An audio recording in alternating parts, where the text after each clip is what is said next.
Just driving in and seeing the parties outside and all of that. Well, it's great to be home. We got home late after 2 games yesterday. Kind of went right to bed and then we're right back at the ballpark. But the one thing that can bring you out of that grind is the atmosphere. I came over in the 7 o'clock hour, and a couple coaches and the tailgating had begun. So appreciate our fans, braving the weather and supporting this team from the very beginning. It's always been a holiday. It will always be a special day, but we can feel it. We come in here, a lot of new things in the clubhouse. You go on the field, you see the big scoreboard, you see all the cameras. Everybody's anticipating opening day, so it does bring a ton of energy to the park. AJ, with the start that you guys have had, maybe a good problem to have, but obviously fans are going to have raised expectations coming off that successful, 6-game road trip. What you like that? You embrace the higher expectations from the outside at least? Yeah, so I want our fans to want us to win every day.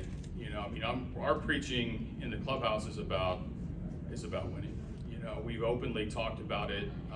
We've got to earn the right to acknowledge it a little bit more. But yeah, we want to win series. We want to win days. We want everything to be about winning around here. It's a winning organization. It has been for 100 years. So I think the expectations that come with that when you put this uniform on should be high.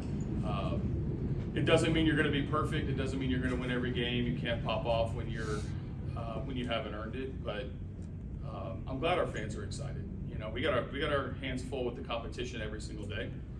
So you won't hear us brag a ton about what's been done in the rearview mirror. But when we left spring, I thought this team was prepared. We go there, we sweep Chicago, we win a series against the Mets, and now we move on in the schedule. So it's fun to be a Tiger, but we better worry about what's in front of us rather than talk about anything else. You spoke in New York about Tarik getting this start and how it works out, how awesome that is. Cole Keith was just saying sometimes he's at second, he watches some of his pitches drop, and he's even shocked and looks at the umpire. Did you see that? What kind of showcase is it to give fans Tarik Skubal at the home opener, and how fortunate do you feel to do that? Well, we had to sit through some rain to do that, so maybe that wasn't the best route to get there, but it was cool to see Matt Manning in New York yesterday, who deserves to be in the big leagues, and he showed yesterday why.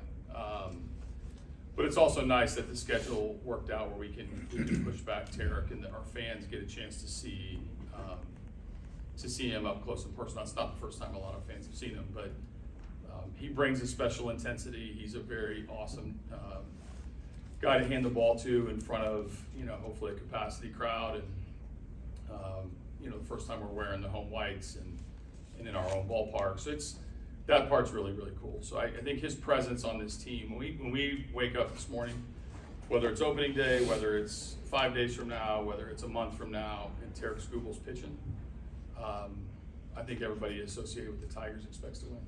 AJ, there have been definitely some individual performances that have been notable, right? Especially on the pitching side. But offensively, I feel like the team just works well in synergy, right? It's the sum of all parts.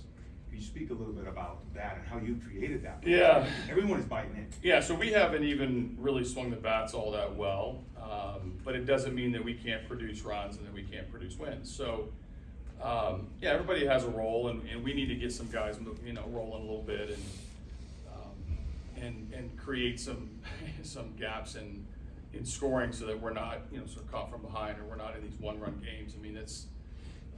It's a small margin at this level. Winning and losing. So I think our guys understand their place on this team. I think they understand, the moving in the pinch hitting and the moving guys around the field and the selflessness that comes with trying to maximize the most out of the 13 position players that we have offensively. And we'll start swinging the bat better. We've got plenty of room for improvement.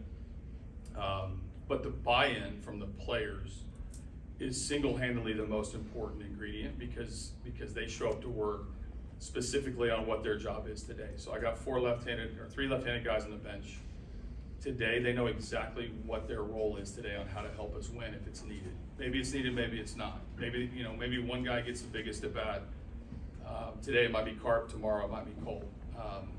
And vice versa when those guys aren't in the lineup. So it's, you know, I think it takes a ton of communication, takes a ton of buy-in. But if you want to win the most games, you know, right now it's the best way we can go about it.